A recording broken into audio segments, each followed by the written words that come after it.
Hello guys, welcome back to my channel. सबसे पहले मेरी तरफ से आप सबको राधे राधे। आज अपने चैनल पर जो गीत लेकर आई हूँ वो है लड़का परिछावन गीत। आप लोग लास्ट तक देखिएगा, बहुत ही अच्छा लगता है, बहुत ही प्यारा लगता है। अच्छा लगेगा तो कमेंट में जरूर बताइएगा।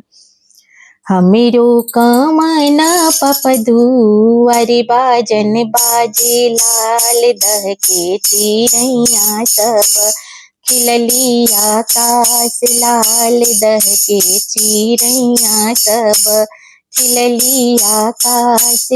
हमेरो कामना चचबू अरे बाजन बाजेला ले दह के चिड़ैया सब खिलली आकाश लाल दह के चिड़ैया सब खिलली आकाश।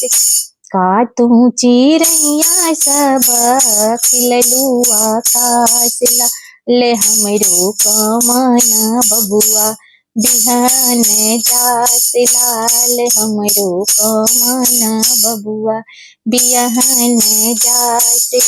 का तू चिड़ैया सब खिललू आकाश लाल हमरो कमना बाबू बिहान जात।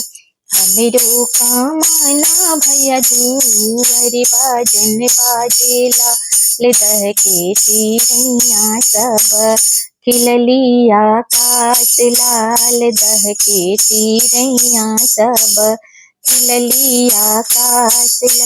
का तू चिड़ैया सब खिललू आकाश ले हमरो कमना बबुआ बिहान जात लाल हमरो कमना बबुआ बिहान जात लाल हमरो सुंदर बाबू बिहान जात लाल।